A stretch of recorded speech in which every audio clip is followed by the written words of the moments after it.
Magandang gabi mga kahuwan. Narito na ating Pagasa Weather Update today. Narito update sa magiging lagay na ating panahon. Patuloy pa rin nakaka-apekto ang shear line sa may silaang bahagi ng Southern Luzon. Magdadala pa rin po ito ng mga kalat-kalat na mga pag-ulan, mga pagkidlat at pagkulog sa bahagi ng Quezon, Camarines Norte at Camarines Sur. Samantalang Amihan naman yung patuloy na nagdudulot pa ng maulap na kalangitan na may kasama may hinang mga pag-ulan sa may Batanes at Babuyan Islands. Pero dito po sa bahagi ng Cordillera, Ilocos Region, Central Luzon at sa nalalabing bahagi pa ng Cagayan Valley, generally fair weather condition po yung ating naasahan ngayong gabi, ngunit posible pa rin po yung mga pag-ambon o yung mga isolated light rains lalo na po sa madaling araw. Easterlies naman yung magdudulot ng generally fair weather condition sa nalalabing bahagi pa po ng ating kapuluan.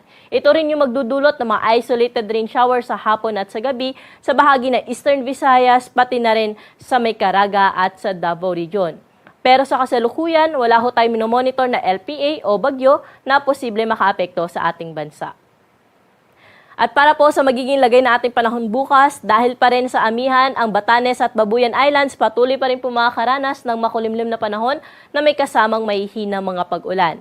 Ang Ilocos Region, pati na rin po ang Cagayan Valley, pati na rin ang Cordillera Administrative Region at Central Luzon, generally fair weather condition po inaasahan natin bukas. Sa hapon nga lang ay posible pa rin po sila makaranas ng mga pag-ambon.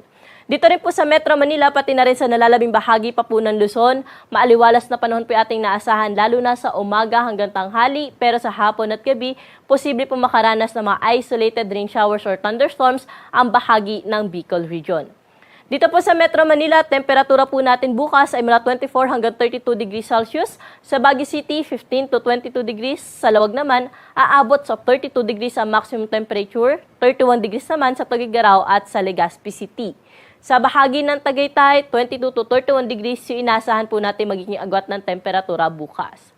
Sa Kalayaan at sa Puerto Princesa, aabot po sa 24 hanggang 32 degrees ang agwat ng temperatura. Dumako na po tayo sa Kabisayaan na kung saan wala rin ho tayo naasahan dyan na malawak ang mga pag-ulan bukas, kaya expect po natin na magiging maaliwalas, medyo mainit po ang ating tanghali dyan, lalo na sa Iloilo, Cebu at Tacloban na kung saan aabot sa 32 degrees ang maximum temperature. Sa hapon naman, posible po ang mga thunderstorms sa bahagi po ng Eastern Visayas kasama na ang Tacloban. Dumako na po tayo sa Mindanao na kung saan wala rin ho tayo naasahan na weather system na posible makaapekto sa kanila, kaya maaliwalas sa panahon po ay naasahan natin sa malaking parte ng Mindanao. Pero gaya nga nabanggit ko sa may eastern section po na ating kapuluan, easterlies po yung nakakaapekto, kaya sa may Caraga at Davao Region, posible po sila makaranas sa mga isolated rain showers dala ng mga localized thunderstorm at ng easterlies. Temperature range po natin bukas sa Cagayan de Oro ay mula 25 to 31 degrees Celsius. Mainit naman sa Zamboanga at sa Metro Davao na kung saan maglalaro sa 33 hanggang 34 degrees ang maximum temperature. At ang araw po natin dito sa Metro Manila ay lulubog mamaya 6:06 ng gabi at muli po itong sisikat bukas na 6:04 ng umaga.